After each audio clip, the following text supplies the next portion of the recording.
새벽문고.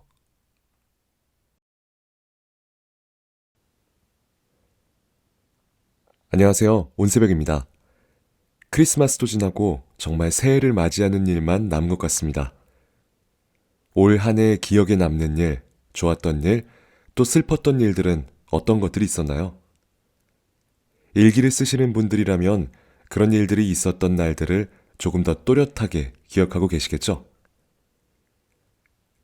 그런 누군가의 일기를 본다는 건 여러 가지 생각을 하게 합니다. 타인의 시선에서 비교적 자유로운 글이다 보니 그 시선을 따라가다 보면 쉽게 공감하고는 합니다. 저는 작가들의 산문집을 보면서 그런 기분을 자주 느끼는데요.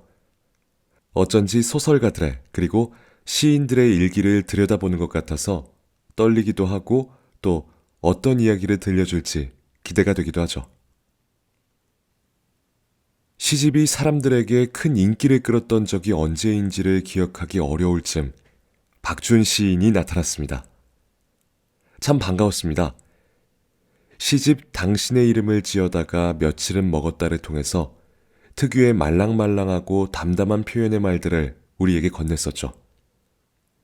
그 박준 시인의 첫 산문집, 운다고 달라지는 일은 아무것도 없겠지만 입니다. 산문집이라고는 하지만 시와 산문의 경계를 적절히 오가면서 무언가 더 여운을 남기고요. 대단히 어떤 감정을 우리가 느끼도록 강요하지 않으면서도 시인의 독특한 관찰력과 시선으로 걸러진 낱말들을 모아 적당한 거리에서 말을 건넨다고 느껴집니다. 작가의 의도가 치밀하게 짜맞춰져 있어서 어느 일부분을 잘라서 읽어드린다는 게 조금 죄송하기도 하지만요. 이 책의 맛을 조금이라도 전달드릴 수 있었으면 좋겠습니다.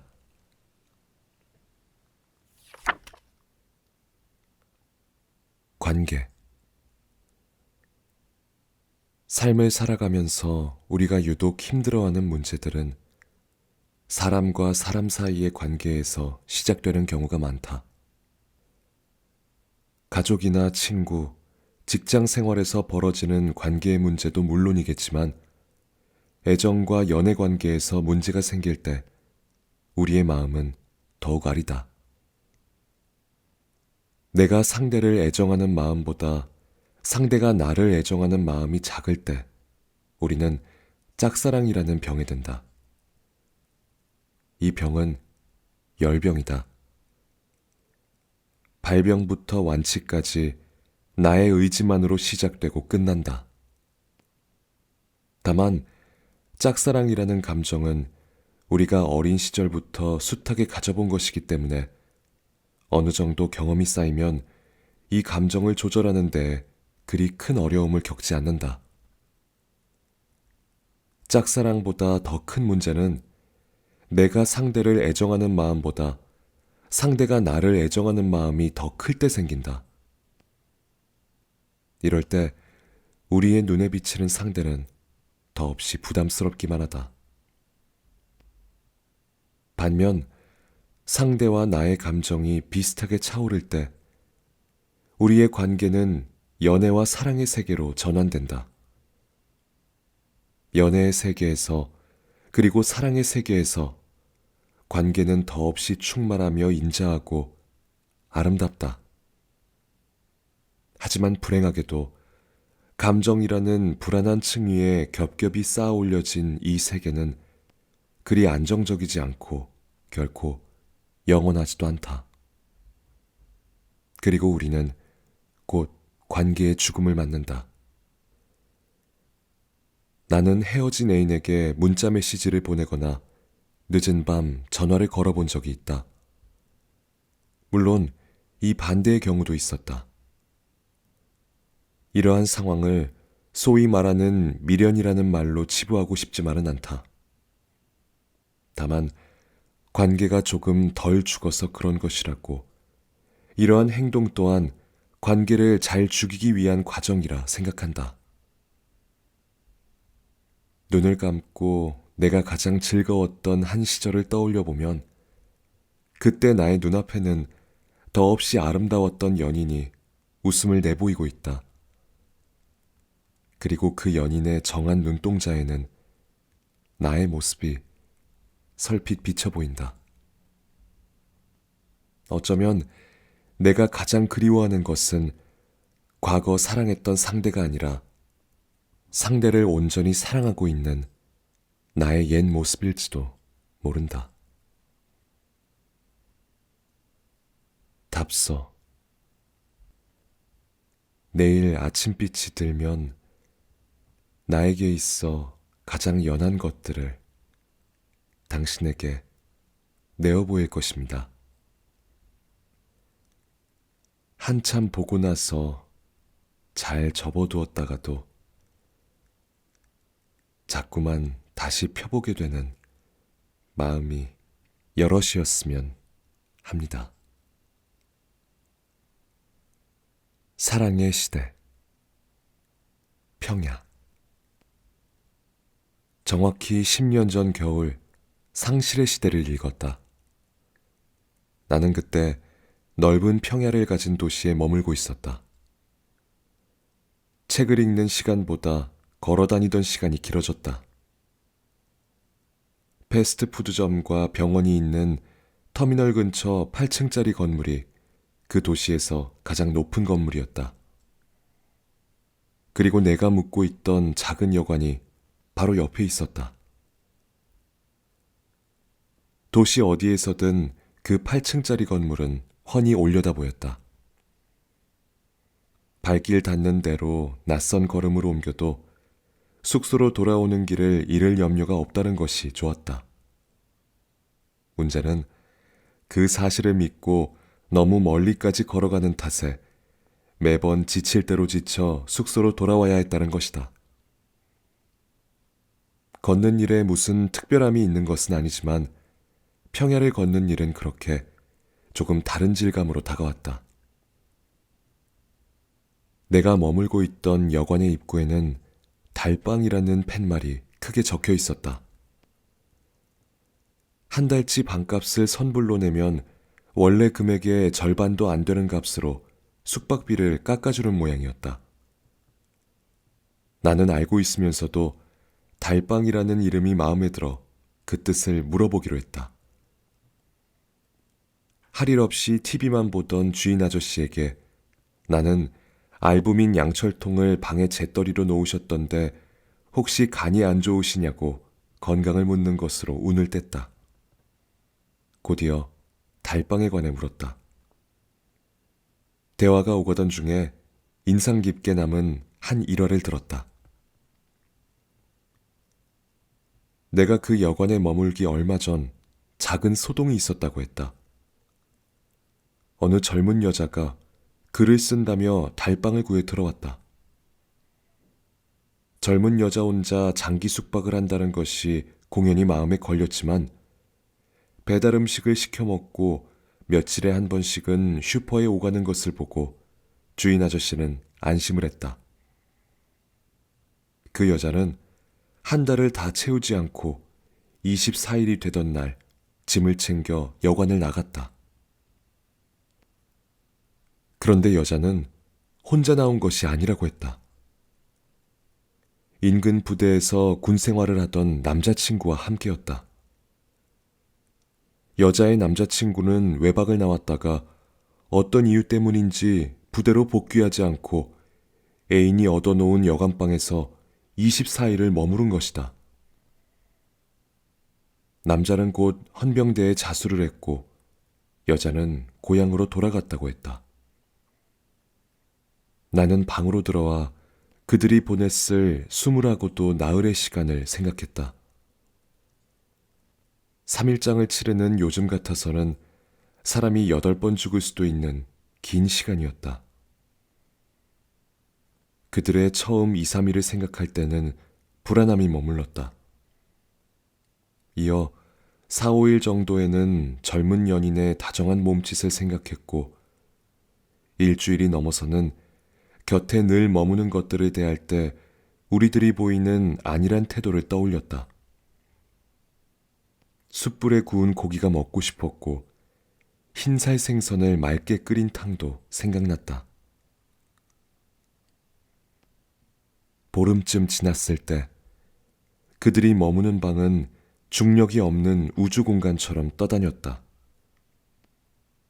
20일이 넘어설 때 그들에게는 다시 불안이 찾아왔고 거기에 지루함과 비루함 같은 감정이 더해졌을 거라 예상했다. 그리고 24일째를 맞았다. 그들은 방에서 나왔고 나도 그 상상의 길에서 걸어 나왔다. 우리는 모두 지쳐 있었다. 타인의 밑줄. 다음 날 나는 그 도시에 있는 유일한 서점에 들렀다. 새 책을 팔기도 했지만 매장에 더 넓은 공간을 할애해 비디오와 책을 대여해 주는 곳이었다. 나는 대여 코너에서 그동안 한 번도 읽지 않았던 무라카미 하루키의 소설들을 집었다 내려놓기를 반복하고 있었다. 대학 시절 함께 문학을 공부하던 친구들과 술을 마실 때면 간혹 하루키 소설에 대한 이야기가 오르내렸다. 대개 삼류 연애 소설이다, 너무 가볍다 라는 평이 많았다. 그러다 하루키 소설을 옹호하는 이가 등장하기라도 하면 그날 술자리는 영원처럼 지루하고 길게 이어졌다. 물론 소설을 읽지 않은 나는 논쟁의 한쪽 구석에서 세상에 인류연애도 있나? 하는 물음을 가지며 턱이 아플 때까지 한치나 오징어 다리 같은 것을 씹어야 했다. 나는 서점 대여 코너에 꽂힌 하루키의 소설 중에서 상실의 시대를 집어들고 계산대로 갔다. 내가 열흘 정도 길게 빌릴 것이라 하자 서점 주인은 그럴 바에는 그냥 책을 사가라고 했다. 그동안 사람들의 손이 많이 타서 다음 주쯤에 새 책이 들어온다며 대여료만 내고 가져가라는 것이었다. 방으로 돌아와 펼쳐본 책은 생각보다 더 더러웠다. 커피 자국 같은 것은 예사였고 밑줄이 그어지거나 메모가 되어 있는 면도 여럿이었다. 나는 책을 처음부터 읽는 대신 앞서 이 책을 읽은 이들이 쳐놓은 밑줄들을 먼저 읽기 시작했다. 소리에서 태어나고 죽는다. 어떤 사람들에게는 사랑이란 게 지극히 하찮은 혹은 시시한 데서부터 시작되는 거야. 거기부터가 아니면 시작되지 않는 거지. 상실의 시대 130쪽. 사랑의 시작과 끝은 언제나 명확하지 않다. 연애를 처음 시작한 날을 기억하고 100일, 1주년, 1000일 등을 기념할 수는 있지만 사랑이 처음 시작된 날을 기억하고 기록하는 것은 쉬운 일이 아니다. 대부분의 연애는 상대에 대한 사랑의 마음이 자신도 모르게 자라나 있을 때 시작되는 것이므로 연애의 시작은 사랑의 시작보다 늘 한 발 늦다. 이별의 경우라면 이야기는 더 복잡해진다. 사랑의 감정이 모두 끝났는데도 이별하지 못하고 연애를 이어가는 경우도 많고 이와 반대로 사랑이 끝나지 않은 채 이별하는 사람들도 많다. 다만 사랑의 시작과 끝에는 어떤 징후들이 감지되는데 그것은 소설 속 문장처럼 지극히 하찮은 혹은 시시한 데서부터 시작된다.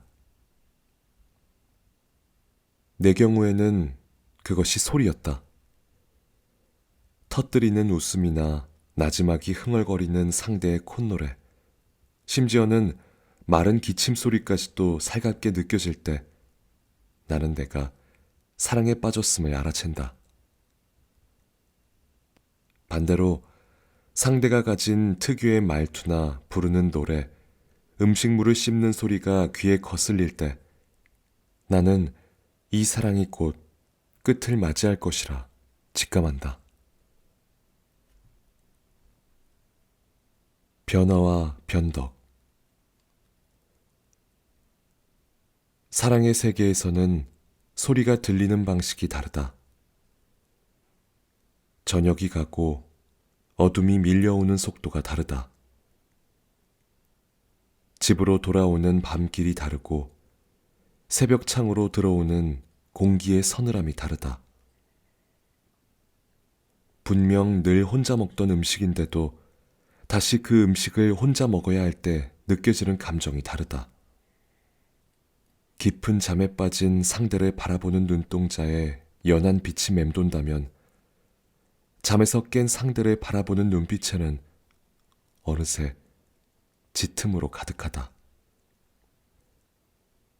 이렇듯 사랑에 빠진 사람이라면 수많은 변화를 몸과 마음으로 겪어야 한다. 그러니 어떻게 보면 사랑에 빠진 이가 변덕을 부리는 것은 당연한 일이다. 평소 질투라는 감정에 무디던 애인이 사랑을 시작하면서 내 과거 시간에 대한 질투에 몸서리치는 것을 나는 얼마 전에도 아프게 지켜보아야 했다. 가령 지금 내가 자기에게 딸기 쇼트 케이크를 먹고 싶다고 하면 말이야. 그러면 자기는 모든 걸 집어치우고 그걸 사러 달려가는 거야. 그리고 헐레벌떡 돌아와서 자, 미도리, 딸기 쇼트 케이크야 하고 내밀겠지. 그러면 나는 이런 건 이제 먹고 싶지 않아. 그러면서 그걸 창문으로 휙 내던지는 거야. 내가 바라는 건 그런 거란 말이야. 상실의 시대 130쪽. 실체. 2해 전 내가 좋아하는 소설가 선배를 집으로 초대한 날이 생각난다. 생일이 비슷한 우리가 함께 파티를 하기로 약속한 날이었다. 나는 냉장고 가득 필스너 맥주를 채워 넣었고 상차림을 도와주러 온 후배는 와인을 사왔고 곧이어 선배는 일본 청주를 사왔다. 우리들은 그날 마셔서는 안 될 만큼의 술을 마셨다. 야구와 연애와 캠핑 같은 것을 주제로 이야기했고 문학 이야기는 하지 않았던 것으로 기억한다. 나는 술자리의 말미에 깜빡 잠이 들었다가 집으로 돌아가는 선배를 배웅하려 다시 일어났다. 함께 밤길을 걸어 대로변으로 나간 선배가 택시를 잡으며 다음과 같은 말을 했다. 정치든 사회든 어느 한 사람이 독재하는 구조에서 꼭 문제가 생겨나잖아? 나는 사랑의 관계도 마찬가지라고 생각해. 그때 선배의 말을 다시 생각하며 누군가 밑줄을 그어놓은 아래의 문장을 오래 읽었다. 그녀가 찾고 있는 것은 내 팔이 아니라 그 누군가의 팔인 것이다. 그녀가 찾고 있는 것은 나의 따스함이 아니라 그 누군가의 따스함인 것이다. 내가 나 자신이라는 데서 나는 어쩐지 꺼림칙한 기분을 지울 수가 없었다. 상실의 시대 55쪽. 상대가 사랑하고 있는 사람이 내가 아니라 그 누군가가 되었을 수도 있었다는 사실. 혹은 지금 내가 받고 있는 그 사랑이 과거 그 누군가가 받았던 것이라거나 훗날 다른 그 누군가가 받게 될 것이라는 사실. 이러한 사실들로 사랑을 하고 있는 우리의 마음은 곧잘 상한다. 하지만 생각을 한 번 더 깊이 가져가 보면 그리 억울해할 일은 아니다. 우리가 정말 사랑하는 대상은 그 누군가가 아니라 사랑을 하고 있는 자기 자신의 모습이기 때문이다. 상대에게 유일한 존재가 되고 싶은 감정을 사랑이라 부를 수도 있겠으나 내가 나에게 유일해지고 싶은 감정은 사랑이라는 말이 아니라면 부를 방법이 없다. 사랑의 진실. 육식을 하지 않는 사람과 비린 것을 먹지 못하는 사람, 밥 먹기 전에 물을 마시는 사람과 밥을 먹은 후에 물로 입을 헹구는 사람, B형 간염 보균자와 B형 간염 항체가 없는 사람, 대학을 나온 사람과 중학교를 마치지 않은 사람, 평전 읽기를 좋아하는 사람과 프리미어 리그 경기를 챙겨보는 사람, 쇼핑을 오래 하는 사람과 좁은 골목을 천천히 걷는 사람, 댐이나 보로 물을 가둔 강에서 웨이크보드를 타는 사람과 안개 거친 강가에서 노트를 펼치는 사람, 집이 가난한 사람과 마음이 가난한 사람, 사랑을 믿는 사람과 사람을 믿는 사람. 나와 당신이 서로 다른 사람이라는 것이 우리의 사랑을 어렵게 만든다. 그 수많은 다름을 견주어 보는 동시에 그 다름을 감내해야 한다는 점이 우리의 사랑을 아프게 만든다. 누군가를 사랑하기 시작하면서부터 우리는 평소 자신에게조차 내색하지 않던 스스로의 속마음과 마주치게 되는데, 그것은 대개 오랜 상처나 열등감 같은 것이라는 사실이 우리의 사랑을 외롭게 한다. 하지만 나와 당신이 다르지 않다면 사랑은 애초에 존재하지도 않는다. 당신의 외모와 성격과 목소리와 자라온 환경과 어떤 것에 대해 품고 있는 마음이 나와 다르다는 점에서 사랑이 탄생한다. 자신과 비슷한 수준, 환경, 생각을 가진 사람만을 찾아 사랑이나 결혼을 해야 한다고 믿는 사람을 나는 긍정하지 않는다. 사람이 사람을 진실로 사랑한다는 건 자아의 무게에 맞서는 것인 동시에 외부 사회의 무게에 정면으로 맞서는 것이기도 합니다. 그리고 이렇게 말하는 것은 참 가슴 아픈 일이지만 누구나 그 싸움에서 살아남게 되는 것은 아닙니다. 상실의 시대, 작가의 말 중에서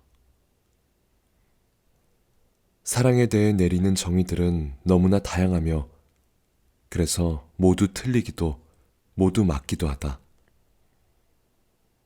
다만 세상에 수많은 사람이 수많은 사랑을 하고 있다는 사실만큼은 언제나 참일 것이다. 나에게 그리고 당신에게 여전히 이 세상에 대한 애정이 남아있다면 그 이유도 바로 이것일 것이다. 책이 좋은 점은 읽다가 중간에 멈춰 딴 생각을 해도 알아차릴 상대가 없다라는 점, 내가 원하는 문장을 몇 번이고 반복해서 읽을 수 있다는 점, 그리고 내가 깊이 공감해서 눈물을 흘리거나 반대로 전혀 공감하지 못해서 웃어넘기더라도 아무도 뭐라 할 수 없다는 점이 아닐까요? 여러분들은 들으시면서 어떤 생각을 하셨나요? 저는요, 사랑과 사람, 그리고 관계에 대한 시인의 시선에 큰 공감을 하면서도 어딘가 쓸쓸한 기분이 듭니다. 저도 오늘 꼭 일기를 써야겠다는 생각도 드네요. 온새백이었습니다.